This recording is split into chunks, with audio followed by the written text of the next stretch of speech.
ఆమె నా భార్య, అతడే నా భర్త. మా ఇద్దరికి మేమిద్దరం. మంచి కుటుంబం చాలు ఈ జీవితం.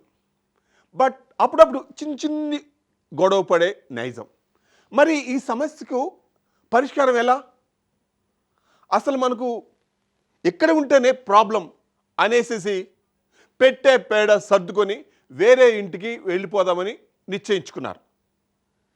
తెల్లారితే హౌస్ షిఫ్టింగ్. అంతలోనే ఆమె శవమై కనిపించింది.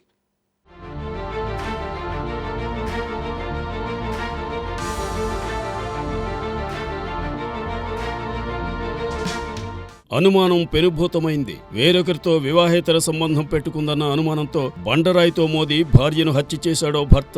ఈ సంఘటన కూకట్పల్లిలో జరిగింది. పోలీసులు తెలిపిన వివరాల ప్రకారం అబ్దుల్ రహీం, నస్రీం భార్యాభర్తలు. మూసాపేట, హబీబ్ నగర్ లో రహీం నివాసం ఉంటూ నాంపల్లిలోని ఓ ప్రైవేట్ ఆసుపత్రిలో వార్డ్ బాయ్ గా పనిచేస్తున్నాడు. నస్రీం 2 పిల్లలను చూసుకుంటూ ఇంటి వద్దనే ఉంటోంది.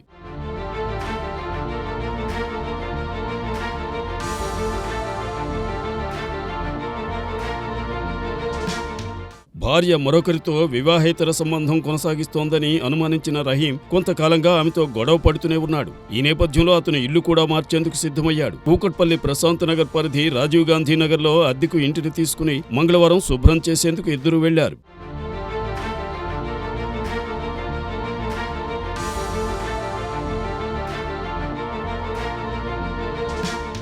ఆమె ఇల్లు క్లీన్ చేసి పడుకోగా రహీం బండరాయితో మోది ఆమెను అత్యంత దారుణంగా హత్య చేశాడు. అయితే అతను భయంతో వెంటనే పోలీసులకు లొంగిపోయినట్లు తెలిసింది. ఈ మేరకు కేసు నమోదు చేసుకుని దర్యాప్తు చేపట్టారు.